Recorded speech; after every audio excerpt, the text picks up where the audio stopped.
Voilà, je suis en train de lire un livre incroyable, ça s'appelle Mon papa revient vendredi. C'est le récit d'un papa qui raconte sa vie parce qu'il est papa d'un enfant qui souffre d'autisme, un autisme sévère.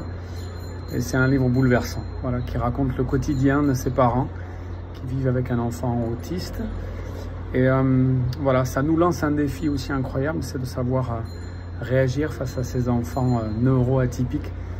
Et voilà, pas faire culpabiliser les parents, réfléchir à ce qu'on peut faire aussi pour les aider, pour que même dans nos églises, on ne soit pas simplement dans l'accueil de tous ceux qui sont neurotypiques, qui sont entre guillemets normaux, mais aussi des enfants et des adultes différents.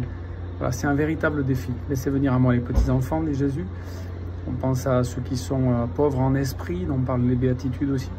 Et puis on pense aussi à quand Jésus dit « Faites de toutes les nations des disciples ». Voilà, il s'agit aussi de voir comment on fait pour toucher le cœur de ceux qui ne peuvent pas comprendre notre discours, en tout cas par les mots, mais qui ressentent beaucoup de choses.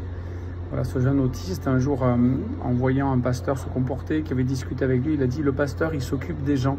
Donc, il comprend des choses, il verbalise des choses, mais lui expliquer le sacrifice de Jésus sur la croix, je pense que c'est compliqué. Par contre, il peut comprendre l'amour de Dieu au travers des gens, et ce papa raconte la compassion aussi de beaucoup de gens qu'ils ont croisés. Mais il raconte aussi les difficultés d'une famille qui accompagne un enfant qui souffre d'autisme.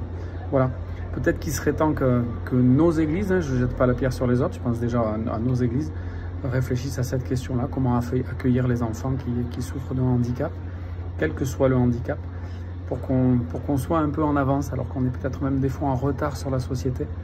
Nos écoles en France ne fonctionnent pas si bien, elles sont en retard par rapport à d'autres pays. Il pourrait y avoir des éducateurs pour chaque enfant qui souffre d'un handicap dans les écoles pour que les liens soient forts. Mais les églises sont peut-être pas en avance non plus. Voilà, que Dieu nous donne beaucoup de sagesse, de courage et qu'on réfléchisse pour accueillir tous ces enfants-là et tous ces adultes-là.